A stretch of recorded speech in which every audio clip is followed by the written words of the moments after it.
Hello साथीहरू, नमस्ते सबैजनालाई। स्वागत छ तपाईलाई मेरो युट्युब च्यानलमा। म हुँ तपाईकै साथी भीमा थापा मगर। तपाईहरू सन्चै हुनुहुन्छ होला। आज यहाँ रोटी पोल्ने दिन परेको छ। दिन भन्दा नि भोलि बाबाको तिथि छ। अनि तिथि श्राद्ध भन्छ है। श्राद्ध छ भोलि चाहिँ। अनि भोलि हाम्रो चाहिँ बाबाको श्राद्धमा चेलीबेटी खुलाइन्छ के। अनि के गरे पितृको पूजा गर्दाखेरि चेलीबेटी खुवाउनु पर्छ गरे नि त। अनि पितृहरूले पाउनुहुन्छ गरे भन्ने भनाइ छ नि त। हाम्रो चाहिँ बाबाको श्राद्धमा चेलीबेटी खुलाउने गरिन्छ। त्यसको लागि चाहिँ भोलि चाहिँ हतार हुन्छ भनेर आज चाहिँ रोटी बटुक बनाउँदैछु। अनि बटुक बनाउँदै गरेको अहिले चाहिँ म एक्लै छु। अघि नै दिदी हुनुहुन्थ्यो। दिदीले पनि सँगै पोल्नुभएको थियो। दिदी चाहिँ गर्मी भएर भित्र बस्न जानुभएछ। अनि अहिले चाहिँ मैले पोल्दैछु। अनि बटुक चाहिँ अब अलिकति मात्रै छ, सिद्धिन लागिसक्यो। अनि थुप्रै बेर भयो कि पोल्न लगाएको पनि। अब कडाई सानो भएर के भन्छ, ताई सानो भएर छिटो नभएको होला। आगो त बोलै छ।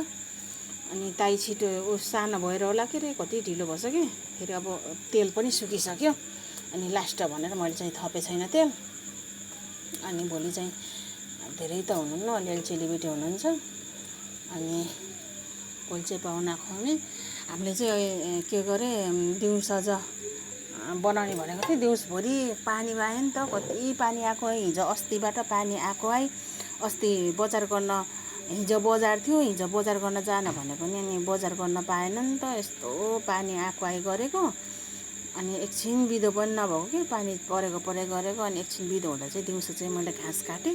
भोलिलाई घाँस पुर्याएर अनि म चाहिँ पानी बिदो भएको बेलामा अनि बजार गर्नको लागि गएँ। अनि बजार गरेर आउँदा चाहिँ दिदीले दाल चाल पिसेर पकाउन रेडी हुनुभएको थियो कि। दिदी भएर सजिलो भयो क्या अहिले चाहिँ मलाई।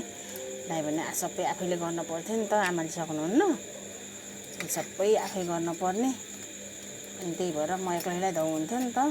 अहिले चाहिँ म बजारमा गएर आउँदा चाहिँ सबै दिदीले पिसेर रेडी गर्नुभएको थियो नि त। यो उसहरू के गरे, देउली भन्छ कि यसलाई चाहिँ। देउलीहरू पिसेर अनि रेडी गराइदिनु भएको थियो। पकाउन रेडी, ताइसाई बसाले रेडी हुनुभएको थियो। अनि दुईजनाले त्यो बनाइराखेको थियौँ कि। अब दुईजनाले त्यो बनाउँदाखेरि छिटो हुन्छ नि त। दुईजनाले बनाइराखेको थियौँ।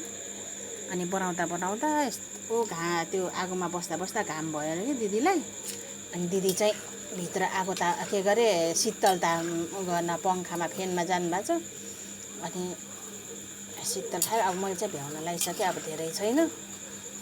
अनि आज बनाइराख्यो भने चाहिँ भोलि सजिलो हुन्छ कि। भोलि बिहान उठेर अनि भोलि के गरे, अचार सब्जी गराउनु पर्छ। अब आइटम कतिवटा छ, अब धेरै हुन्न, 2टा आइटम सब्जीको। अनि अचार हुन्छ, धेरै नगराउनु भनेको। अब धेरै मान्छेहरू हुनुहुन्न नि त, चेलीबेटी मात्रै। अनि त्यही भएर धेरै आइटम नगराउने। अनि अचार र अनि 2 थरी सब्जी, तामाको सब्जी 1 थरी, 1 थरी चाहिँ सेमी र आलुको सब्जी बनाउने भनेर। अनि उस नगर्ने, धेरै नगराउने भनेको नि त। अनि भोलि बिहान गराउँदा चाहिँ अनि पाहुनाहरू आउँदा चाहिँ ठिक्क हुन्छ नि त। आज रोटी पोलेर ठिक्क बनाएर राख्यो भने।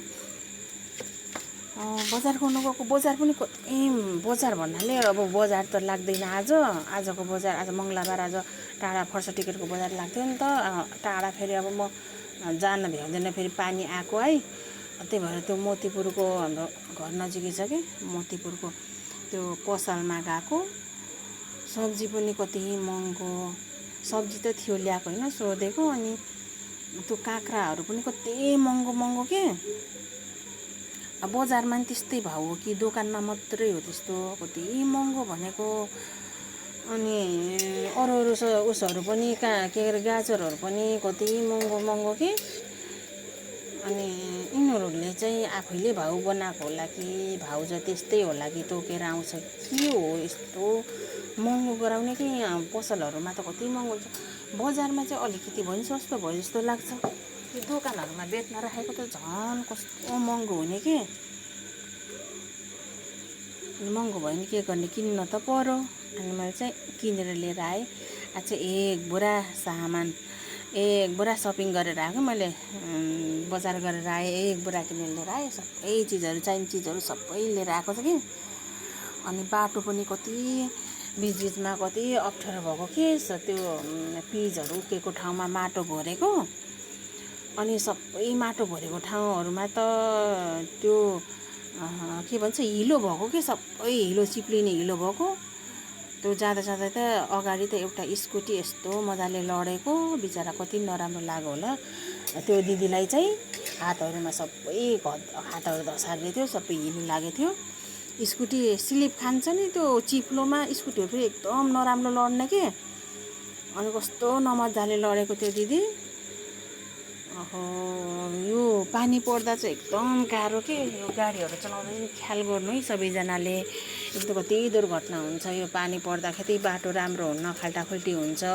अनि कतै फेरि माटो मात्रै हुन्छ माटो भएको ठाउँमा एकदम चिप्लिन्छ नि त गाडीहरू ख्याल गरेर हिँड्नु हजुरहरू पनि त्यो दिदी लडेको देख्दा त हो नि त्यो गाडीहरू के नचलाउने साधनहरूमा चाहिँ नहिँड्नु जस्तो हुने कि त्यस्तो भएर लड्नु भयो कि एकदम नराम्रो तरिकाले लड्नु भयो कि बाटो खराब छ नि त पानी परेको परे अनि बाटो राम्रो पनि छैन त्यो दिदी चाहिँ बेसरी लड्नु भयो अब यति मात्रै छ अब देउली चाहिँ यति सकिसकेपछि आजको चाहिँ काम सकियो बटुक चाहिँ राम्रो भएको छैन बटुक चाहिँ टेढेर मेढे भएको छ बटुक चाहिँ गोलो भएको छैन क्या गोलो हुन सकेको छैन आउनुभयो बटुक त पूर्व र पश्चिम फर्क्यो त मेरो बटुक त बटुक चाहिँ हेर्दा नराम्रो भयो नि करन्ची करन्ची एकदम कुरुम कुरुम के फेरि के बोलेको होला भन्नु होला है यस्तो चटपटे भाषा छ के करन्ची करन्ची यो कुरुम कुरुम एकदम कुरुम कुरुम भोलि चाहिँ कस्तो हुन्छ थाहा छैन आज चाहिँ यस्तो कुरुम कुरुम भन्छ यो बटुक यस्तो टाइट कुरुम कुरुम आज खाने भने त यस्तो हामी चाहिँ मैले चाहिँ अघि नै खाना खाइसकेको घाम नडुब्दै खाना खाइसकेको डबल डबल नुन खानु नि त त्यो अब छाक छोड्दा आज चाहिँ एक छाके हाम्रो एक छाके हुँदा चाहिँ के दुईचोटि नुन खान्नन् नि त अनि त्यही भएर खाना चाहिँ अघि नै खाइसकेको घाम नडुब्दै खाइसकेको अनि त्यसपछि चाहिँ अहिले चाहिँ नुन खान हुन्न भनेर डबल नुन खान हुन्न भनेर खाना खाइसक्यो भनेर अनि त्यहाँ मैले चाहिँ चाहेको छैन कि बटुक चाहिँ चाहेको छैन तर मिठो भएछ यस्तो मिठो भएछ भन्नुभएको छ कि दिदीहरूले चाहिँ खानुपर्छ मिठो चढाइसकेपछि चाख्नुभयो कि मिठो भएछ भन्नुभएको छ अनि मलाई नि हेर्दा चाहिँ मिठो होला जस्तो देखेछु कि अनि मैले चाहिँ तपाईँहरूले चाहिँ कसरी पकाउनुहुन्छ बटुक बारानी भन्छ है ठाउँअनुसार फरक फरक बोली पनि मैले चाहिँ बटुक चाहिँ यसमा खुर्सानी काटेर नुन खुर्सानी अनि त्यसपछि धनियाँ अनि तपाईँहरूले रुचाइअनुसार प्याजहरू मसिनो काटेर एड गर्नु यति मिठो हुन्छ अनि यो चाहिँ मैले चाहिँ आज चाहिँ प्याज जुठो हुन्छ नि त यस्तो सलादहरूमा नचलाउने भनेर अनि प्याज चाहिँ हालेको छैन चोखो गराउने भनेर प्याज चाहिँ हालेको छैन अनि खुर्सानी र नुन हालेछु धनियाँ यति हालेर बनाएको अनि के गरे त्यो प्याज पनि मसिनो काटेर हाल्नु यस्तो मिठो हुन्छ टेस्टी हुन्छ बटुक चाहिँ खाँदा यस्तो आनन्द आउँछ के अनि अलि खराएर अनि कुरुम कुरुम टाइपको गराउने यस्तो मिठो हुन्छ अब कोही कोहीले चाहिँ त्यो कुरुम कुरुम नगराइकन हल्का पकाएर निकाल्नुहुन्छ कि त्यस्तो भन्दा नि अब त्यस्तो छिटो बिग्रिन्छ पनि अनि राम्रो पनि हुन्न नि त काँचो हुन्छ कि भित्र खराएर अनि यस्तो तरिकाले गराउने यस्तो मिठो हुन्छ कि बटुक चाहिँ हुन त आफ्नो स्टाइल हो आफूलाई कस्तो मनपर्छ त्यस्तै खाने हो तर मलाई चाहिँ यस्तो मनपर्छ कि यस्तो खालको मनपर्छ मिठो भन्छ बटुक चाहिँ आफूले नचाखे पनि अब अरूले भन्यो भने मिठो भन्छ त्यस्तो चाहिँ भन्छ हिजोको दिन पनि त्यत्तिकै बसेरै गयो कि केही गर्न पाएन पानी आएको आइ भयो है अनि पानी परेको कति पानी परेछ कि यता फेरि यो बुटोलमा त यति पानी आछ। तपाईँको गाउँतिर कस्तो छ, पानी आछ कि छैन ख्याल गर्नु। पहिरोहरू जाने सम्भावना पहाडी भेगमा पहिरोहरू जान्छ। अनि कति खोला नाला बढेर आउँछ, हिँड्दा पनि ख्याल गरेर हिँड्नु तपाईँहरूले चाहिँ है। अनि धेरै पहिरोहरू गएर घरमा नि नोक्सान गर्छ, बाटोमा हिँड्नेलाई पनि डर हुन्छ। यताउता हिँड्दा चाहिँ तपाईँहरूले चाहिँ ख्याल गरेर हिँड्नु। अनि कोही टाढा जानु छ भने ख्याल गरेर हिँड्नु। हाम्रो चाहिँ यहाँ बुटोलमा पनि एकदम पानी आएको आइछ है। आज चाहिँ कति 5-6 घन्टा भयो बसेको, अहिलेसम्म आएन। साँझ चाहिँ आउला जस्तो छ। अब कति बजेबाट आउँछ, पुरै आउँछ कि के गर्छ, अँध्यारो त भएछ।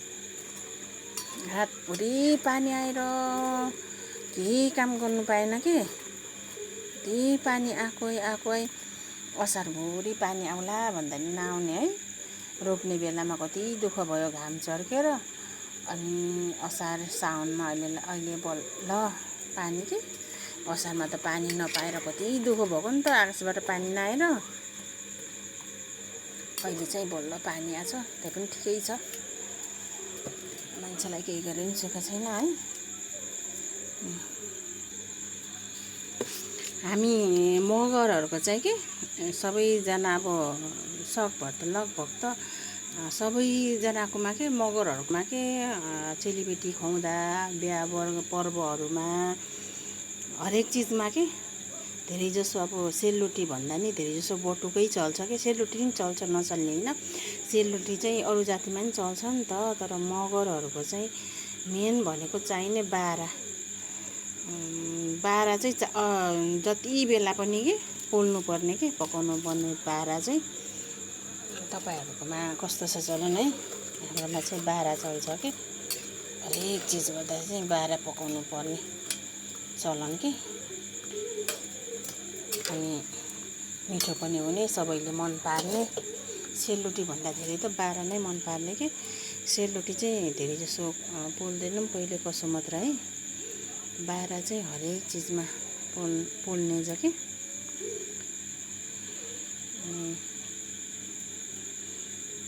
ठाउँअनुसार अब पहाडतिर त धेरै जस्तो त पहाडतिर त है जुलुङ्गीको बाह्र यस्तो मिठो हुन्छ। जुलुङ्गीको बाह्र बनाउनुहुन्छ।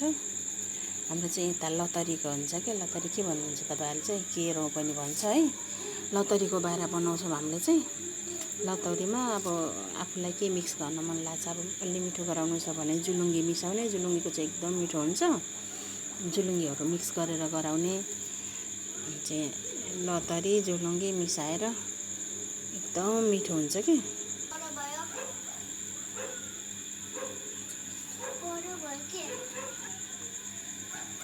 मैले चाहिँ पकाएर भ्याएँ। अब लास्ट घान, यो चाहिँ अब लास्ट घान भइसक्यो, भ्याइयो। देउली चाहिँ सकियो। अब लास्ट घान यति भइसकेपछि भोलि चाँडै उठ्नु छ। चाँडै उठेर खाना बनाउनु छ नि त। अनि पूजा नि गर्नु छ। त्यही सकियो।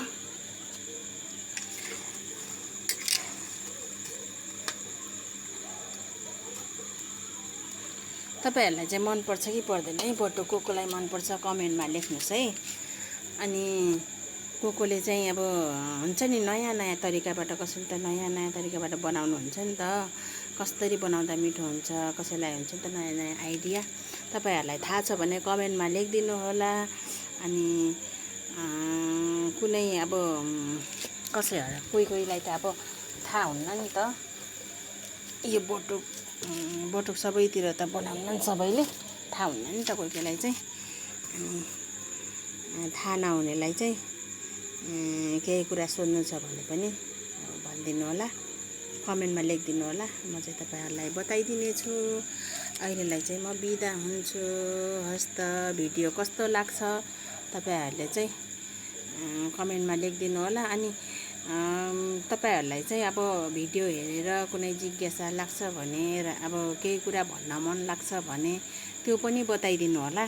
अनि भिडियो हेरिसकेपछि अनि लाइक, सेयर, सब्सक्राइब गर्न चाहिँ नबिर्सिनु होला है भन्दै बिदा हुन्छु। हस् त, बाई।